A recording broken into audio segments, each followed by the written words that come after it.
There's a moment when you realize your days feel full, but nothing you care about is actually moving forward.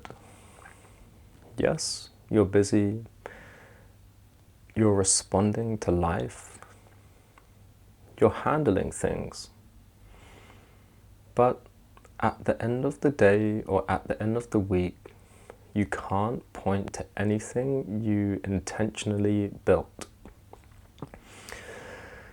Your time belongs to requests. Your attention belongs to urgency. Your nervous system belongs to whatever shows up next.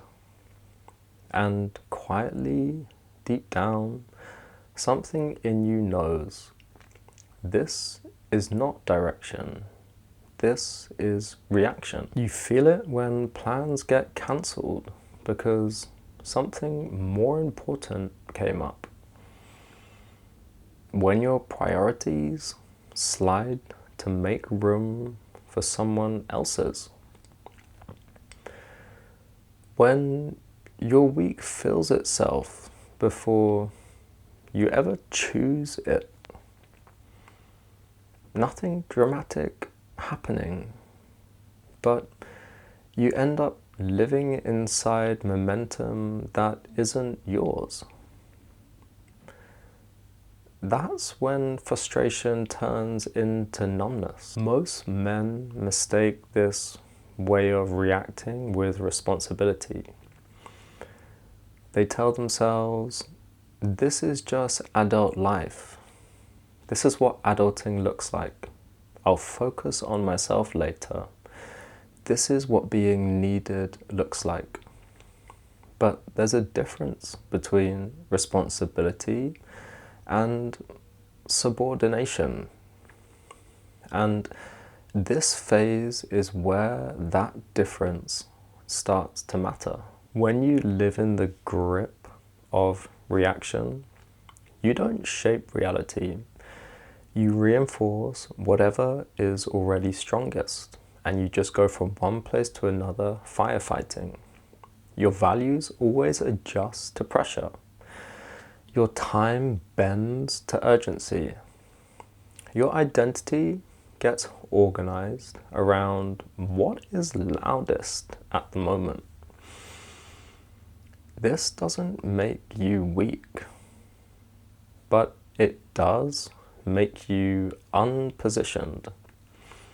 And unpositioned men are always pulled by stronger frames, are always subject to external forces. If you stay here long enough, something predictable always happens.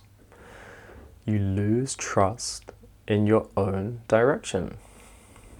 Decisions feel heavier. Everything feels slightly late, slightly off. Years pass like this, and you don't fail. You might even be successful, but you don't build anything that feels like yours. This is how men wake up one day surrounded by life, their wife, their kids, everything they want, and yet they feel so disconnected from their selves, from themselves. Building reality doesn't require dominance. It requires initiation, deciding before you're pressured, structuring before chaos arrives, setting boundaries and standards before negotiation begins. What you repeat becomes structure. What you tolerate becomes law.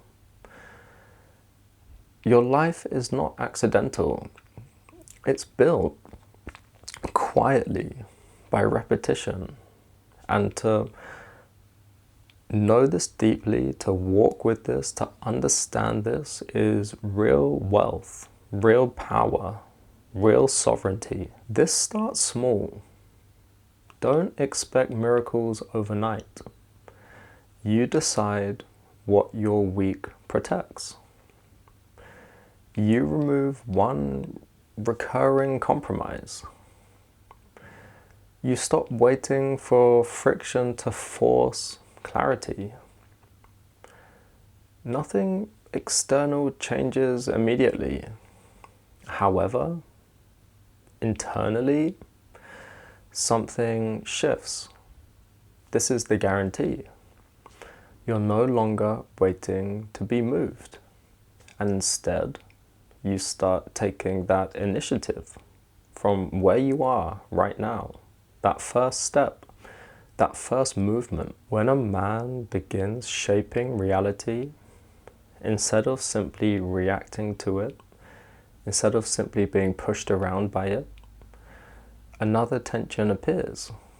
Because once you start building, the world starts testing whether you can be owned again. That is the next threshold.